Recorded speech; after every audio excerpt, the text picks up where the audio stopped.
우리에게 주신 말씀 열왕기상 2장 1절부터 4절까지의 말씀입니다. 다윗이 죽을 날이 임박함에 그의 아들 솔로몬에게 명하여 이르되 내가 이제 세상 모든 사람이 가는 길로 가게 되었노니 너는 힘써 대장부가 되고 내 하나님 여호와의 명령을 지켜 그 길로 행하여 그 법률과 계명과 율례와 증거를 모세의 율법에 기록된 대로 지키라. 그리하면 내가 무엇을 하든지 어디로 가든지 형통할지라. 여호와께서 내 일에 대하여 말씀하시기를 만일 내 자손들이 그들의 길을 삼가 마음을 다하고 성품을 다하여 진실이 내 앞에서 행하면 이스라엘 왕위에 오를 사람이 내게서 끊어지지 아니라 하신 말씀을 확실히 이루게 하시리라. 아멘.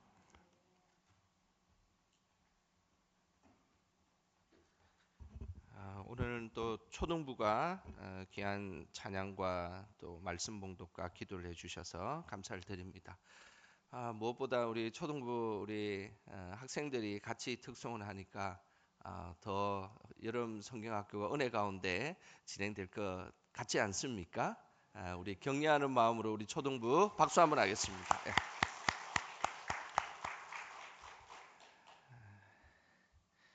미국 사람이 가장 존경하는 부동의 1위는 아브라함 링컨입니다. 그래서 대통령 취임식 때에 그 미국은 항상 이 성경책을 이렇게 올려놓고 이렇게 기도를 하는 그런 취임식에 예식을 갖게 되는데 그때에 많은 그 대통령들이 사용하길 원하는 성경책이 한 권이 있습니다. 그것은 바로 아브라함 링컨의 성경책입니다. 아브라함 링컨의 성경책 한번 보여드리도록 하겠습니다. 이렇게 생겼습니다. 그래서 늘 이 아브라함 링컨의 성경책은 박물관에 보관이 되어 있고 필요에 따라 한 번씩 이렇게 사용하는 아주 귀한 성경책입니다. 오바마 대통령, 트럼프 대통령과 같은 역대 대통령들은 이 아브라함이 사용했던 성경책, 늘 말씀 가운데 거하고 말씀을 중요하게 생각했던 이 아브라함의 성경책을 올려놓고 그렇게 취임식을 하기를 원합니다. 미국의 대통령이기도 하고 전 세계의 많은 사람들이 아브라함 링컨을 존경하는 이유는 그가 단지 뭐 성경책을 좋아해서 항상 들고 다녀서 좋아한 것이 아니라 성경의 말씀대로 살아갔기 때문에 많은 사람들이 이 링컨을 존경하기도 하고 그리고 좋아하기도 합니다. 링컨은 나이가 51세 될 때까지 늘 실패의 삶을 살았습니다. 어떤 선거에서도 대부분 낙선하였고 그리고 사업도 실패하였고 그리고 자기가 아꼈던 약혼자까지도 사망에 이르는 그런 일들이 있어서 늘 이 링컨의 삶은 절망 가운데 있었던 삶이었습니다. 하지만 링컨은 절망 가운데 살아가지 않고 소망을 품고 대통령이 될 수 있었던 것은 늘 말씀을 가까이 했기 때문입니다. 자신의 지혜와 자신의 방법과 그리고 자신의 어떤 인맥을 통해서 자신이 미국의 대통령이 된 것이 아니라 늘 고백하는 것은 내가 말씀을 쫓아서 살아가는 중에 하나님께서 자신을 대통령으로 삼아 주셨다라고 고백했던 것입니다. 세상의 어떤 지혜의 명언보다 늘 우리의 삶도 말씀을 가까이 함으로 하나님 앞에 영광 돌리는 삶이 되기를 주님의 이름으로 축복합니다. 이번 다음 세대 여름 행사를 위한 특별 새벽 기도에서 계속해서 제가 이전 세대가 지금 다음 세대에게 믿음의 유산을 전수하는 내용을 계속 새벽에 나누고 있습니다. 오늘은 특별히 위대한 인물이었던 다윗이 그의 아들 솔로몬에게 믿음의 유산을 전하는 그 부분을 함께 나누어 보려고 합니다. 먼저 1절 말씀 우리 같이 함께 읽어보겠습니다. 다윗이 죽을 날이 임박함에 그의 아들 솔로몬에게 명령하여 이르되. 다윗은 이제 죽을 날이 얼마 남지 않았습니다.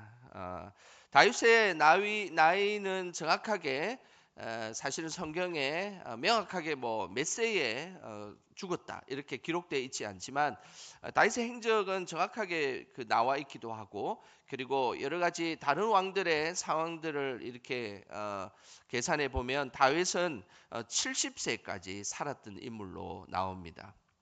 다윗이 70세가 되자 이제 자신의 아들 솔로몬에게 유언을 해야겠다라는 결심을 하게 되었습니다. 그때의 솔로몬 나이는 20세 정도 되는 그런 나이였습니다. 여러분 같으면 나의 생애 이제 마지막 순간 그리고 정말로 죽음이 임박했다라는 그 시간이 다가왔을 때 자녀들에게 어떤 말을 그리고 어떤 유언을 남기고 싶으십니까? 다윗은 솔로몬에게 유언을 남기면서 모세가 여호수아에게 전한 것과 유사한 이야기를 하면서 서론적인 이야기를 했습니다. 그 내용이 2절에 나옵니다. 우리 2절도 같이 한번 읽어보겠습니다. 내가 이제 세상 모든 사람이 가는 길로 가게 되었노니 너는 힘써 대장부가 되고 왕이었던 이 다윗도 늘 하나님 앞에 이제 겸손한 모습으로 살아갔던 모습입니다. 그 모습이 생의 마지막 순간에도 고스란히 드러납니다.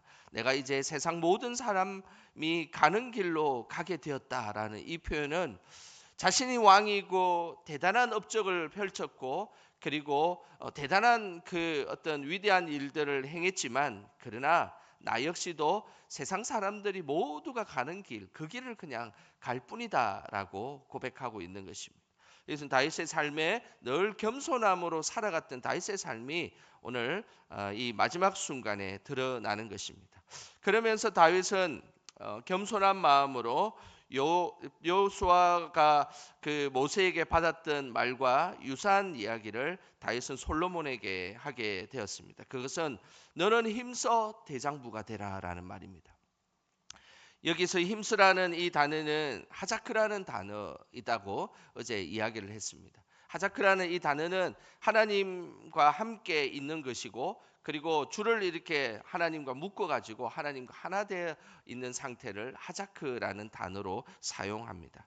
그래서 단순히 대장부가 되라, 강해라, 담대하라라는 그런 의미가 아니라 하나님께 줄로 묶여 있는 것과 같이 하나님을 의지하면서 강하고 하나님을 의지하면서 담대하고 하나님을 의지하면서 대장부가 되라라는 말이 힘써 대장부가 되라라는 말입니다. 그래서 하나님을 의지한다라는 이 단어가 늘 이 모든 것에 먼저 시작이 된다는 것을 말씀하고 있습니다. 아들 솔로몬에게 이 마지막 순간에 너가 하나님을 늘 의지하며 힘써 대장부가 되라라고 이야기를 했던 다윗 역시도 이런 이야기를 생애 끝자락에 할 수 있었던 것은 늘 다윗도 하나님을 의지하면서 살았던 삶이 있었기 때문입니다. 다윗은 수많은 전투를 하고 수많은 많은 일들을 행할 때에 늘 하나님만을 의지하며 그렇게 그 일을 진행하게 되었습니다. 그 모습이 다윗이 쓴 시편 18편 29절에 보면 그 내용이 아주 잘 나옵니다. 시편 18편 29절입니다. 우리 같이 한번 읽어보겠습니다. 내가 주를 의뢰하고 적군을 향해 달리며 내가 내 하나님을 의지하고 담을 뛰어넘나이다. 다윗은 적군을 향해 달렸다라고 분명히 이야기합니다. 그러나 그 앞에 선행되는 것은 내가 주를 의뢰하고라고 고백하고 있습니다. 그리고 다윗은 담을 뛰어넘었다라고 고백하는데 거기에 그 앞에는 내가 하나님을 의지하고 담을 뛰어넘었다라고 고백하고 있습니다. 다윗이 전투에 임하고 어떤 일들을 해 나갈 때 얼마나 하나님을 의지하며 그 일을 행했는지가 오늘 시편 18편 29절에 그대로 드러나는 것입니다. 내가 주를 의뢰하고 적군을 향해 달렸고 그리고 내가 하나님을 의지하고 담을 뛰어넘었다라고 고백하고 있는 것입니다. 다윗의 삶의 모든 여정 가운데 다윗은 늘 하나님만을 의지하며 계속해서 살아갔던 삶이 있었기에 자신의 생애의 그 끝자락에 솔로몬을 향해서 늘 하나님만을 의지해야 된다. 그 의지하는 믿음의 대장부가 되어야 된다라고 아들에게 이야기할 수 있었던 것입니다. 우리도 늘 하나님만을 의지하는 삶을 통해 이 땅을 살아가기를 주님의 이름으로 축복합니다. 하나님을 의지하는 대장부가 되라라는 이야기를 한 다윗은 이제 솔로몬에게 가장 말해주고 싶었던 믿음의 유산을 3절에 고백하고 있습니다. 우리 3절 말씀 같이 함께 읽어보겠습니다. 네, 하나님 여호와의 명령을 지켜 그 길로 행하여 그 법률과 계명과 율례와 증거를 모세의 율법에 기록된 대로 지키라. 그리하면 내가 무엇을 하든지 어디로 가든지 형통할지라. 다윗이 솔로몬에게 마지막으로 유언으로 이야기해 주고 싶었던 가장 중요한 것은 다른 것이 아니었습니다. 말씀을 지키면 형통한 삶을 살 것이다 라는 것입니다. 그냥 우리의 삶에 해주고 싶은 많은 그런 이야기들 중에 압축해서 한 문장으로 표현한다면 오늘 다윗은 그렇게 아들 솔로몬에게 이야기하는 것입니다. 내가 말씀을 잘 지키면 내 삶이 형통할 것이다 라는 것입니다. 이 일은 단순한 가벼운 이야기가 아닙니다. 다윗은 늘 말씀을 지키는 그 삶이 자신의 삶의 형통함으로 인도했다라는 것을 늘 알고 있었기 때문입니다. 다윗은 말씀을 지킬 때에 형통한 삶을 살게 되었고, 하지만 말씀을 지키지 않았을 때는 불행한 삶을 살았다라는 것을 너무나 잘 알고 있었습니다. 다윗은 좋은 일도 말씀을 지키지 않으면 안 좋은 일로 바뀔 수 있다라는 것을 알고 있었습니다. 사무엘하 6장에 보면 다윗이 이제 블레셋에 있었던 하나님의 법궤를 가지고 오는 장면이 나옵니다. 다윗은 너무 기뻐하였고 즐거워하였습니다. 그러나 그 법궤가 들어오는 그 순간에 말씀에는 법궤를 가져올 때는 법궤는 어깨에 메고 이렇게 가져올 것을 분명하게 말씀하였는데, 근데 다윗은 그 말씀을 잊어버리고 그냥 그 법궤를 가져온 것에 기쁜 나머지 일반 수레에 싣고 오다가 그곳에 그 수레로 싣고 오는 그 일로 인하여서 사람이 죽게 되고 안 좋은 일들이 생기게 되었다는 사실입니다. 똑같은 좋은 일, 법궤를 이스라엘에게 가져오는 것은 좋은 일이지 않습니까? 그런데 그것도 말씀의 절차에 따라서 말씀의 순종함을 통해서 말씀을 따라서 그 일들을 행할 때 그 일이 그 일이 좋은 일로 바뀔 수 있지만, 반대로 말씀에 순종하지 않은 일이 생기면 좋은 일도 안 좋은 일로 마무리될 수 있다는 것을 다윗은 자신의 삶을 통하여 너무나 그것을 잘 알고 있었다는 것입니다. 우리가 어떤 일들을 해나갈 때 늘 말씀에 따라 그 일을 행하기를 소망합니다. 그 일이 좋은 일이고 그리고 합당한 일이고 하나님께서 기뻐하신 일임에도 불구하고 말씀을 따르지 않았을 때는 오히려 불행한 일이 찾아온다라는 것을 다윗은 알고 있었던 것입니다. 뿐만 아니라 다윗은 말씀대로 살지 못하고 자신의 욕망대로 살아간다면 분명히 하나님께서 심판하시고 징계하신다는 사실도 다윗은 너무나 잘 알고 있었습니다. 사무엘하 11장은 아마 다윗의 평생에 지우고 싶었던 하나님의 말씀이었을 것입니다. 모두가 전쟁에 나간 오후 다윗은 밧세바를 범하는 죄를 범하게 되었습니다. 결국 말씀대로 살지 못하면 좋은 일이 있어도 나쁜 일로 변하고 나쁜 일은 더 악화된다라는 사실을 다윗은 너무나 잘 알고 있었던 것입니다. 하지만 반대입니다. 말씀을 실천하면 하나님은 나쁜 일도 선한 일로 바꾸어 주시고, 그리고 좋은 일은 배가 되어 우리에게 찾아올 수 있도록 해주는 것, 그것은 말씀을 지키는 자에게 주시는 하나님의 축복입니다. 이런 복을 누리는 삶, 그것이 바로 말씀을 통하여 누리는 형통함의 삶임을 말씀하고 있는 것입니다. 말씀을 지킴으로 나타나는 이 형통함의 복은 악을 선으로 바꾸고 절망을 소망으로 바꾸는 그런 힘을 가지고 있는 것입니다. 그래서 다윗이 생의 마지막 순간에 말씀을 지키면 형통하게 될 것이다 라고 아들 솔로몬에게 유언으로 그 이야기를 남겼던 것입니다. 서론에 이야기한 링컨의 그 위대한 모습, 그 위대한 모습은 사실은 링컨이 처음부터 그렇게 말씀을 잘 듣고 살았던 것이 아니었습니다. 늘 말씀대로 살았던 링컨의 어머니의 영향을 받았던 것이었고, 그리고 링컨의 어머니도 늘 자신의 삶의 마지막 그 끝자락에 다윗과 같은 유언을 하게 되었습니다. 그 아브라함 링컨의 어머니의 유언을 잠시 제가 들려드리겠습니다. 나는 너를 두고 하나님 앞으로 먼저 간다. 나는 내게 좋은 집도 좋은 땅도 많은 재산도 물려주지 못한다. 그러나 나는 내게 이 성경책 한 권을 유일한 유산으로 주고 간다. 너는 한평생 이 가운데에 있는 말씀으로 보배를 삼고 재산을 삼고 양식을 삼아 이 교훈대로 살아 나가거라. 그리하면 내 길이 형통할 것이다. 링컨의 어머니는 링컨을 붙들고 자신이 이제 유언으로 남겼던 것은 다른 것이 아니었습니다. 성경 말씀을 링컨에게, 그리고 성경책을 링컨에게 주면서 이 성경대로 살아가라라고 이야기했습니다. 그러면서 성경대로 살아가면 너의 삶이 형통할 것이다라고 말씀하였습니다. 링컨은 자신의 삶에 실패하고 넘어지고 자신의 가까운 사람들이 목숨을 잃는 그런 일들이 있었음에도 불구하고 낭망하거나 실패하거나 좌절하지 않았던 이유는 늘 어머니께서 주셨던 그 성경책, 그리고 그 성경책을 그냥 단지 보관한 것이 아니라 늘 그 성경책을 읽고 또 읽고 묵상함을 통하여서 살아갔기에 그는 포기하지 않고 그의 삶을 나아갔던 것입니다. 노예 해방이라는 미국의 역사와 세계 역사를 바꾸는 그 일도 포기할 수 있었지만, 그러나 말씀이 그를 이끌어 주었기에 그는 그 위대한 일들을 행할 수 있게 되었던 것입니다.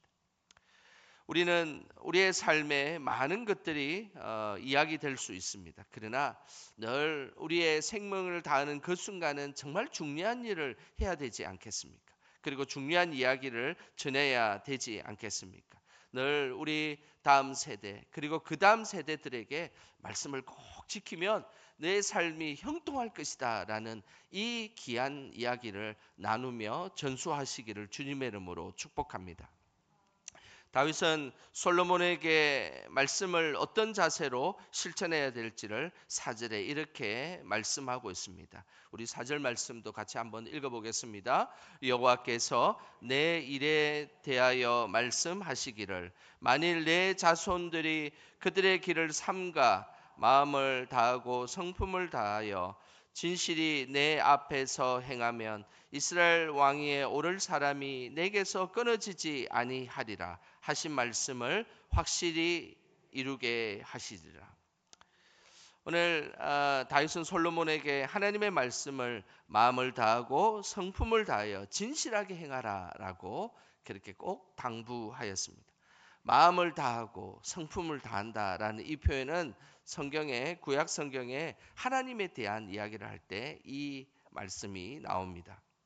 그래서 하나님을 대할 때 주 너의 하나님을 마음을 다하고 성품을 다하여 주 너의 하나님을 사랑하라, 그런 태도로 하나님을 섬겨라라고 할 때 마음을 다하고 성품을 다하라라는 표현을 씁니다. 이것은 뭘 의미하겠습니까? 다윗이 솔로몬에게 이렇게 말한 것은 말씀을 하나님이라 생각하고 그 말씀을 그냥 글자의 말씀이고 이 말씀이 단지 사람이 하는 이야기로 듣지 말고 늘 그 말씀이 하나님의 말씀처럼 여길 때에 그것이 놀라운 역사를 통하여 너의 삶을 이끌어 나갈 것이다 라고 이야기했던 의미가 담겨 있는 것입니다. 그렇게 하나님 말씀을 하나님 대하듯이 실천하게 될 때에 너의 왕위가 영원히 이어질 것이다 라고 다윗은 솔로몬에게 이야기했던 것입니다. 우리의 자녀들에게 어떤 것을 남겨두고 또 어떤 이야기를 하기를 원하십니까? 바라기는 나의 업적과 사상이 아니라 하나님의 말씀을 잘 전하기를 주님의 이름으로 소망합니다. 하나님의 말씀만이 우리의 삶에 어떤 것도 이길 수 있게 하는 것임을 우리는 기억할 때 그 자녀의 삶이 형통함의 삶으로 나아가게 될 것입니다. 말씀이 우리의 삶을 늘 지배하고 그리고 말씀이 우리의 삶을 이끌음을 통하여서 우리의 모든 삶의 행적이 형통함의 은혜로 나아가는 우리 모두 되시기를 주님의 이름으로 축원합니다.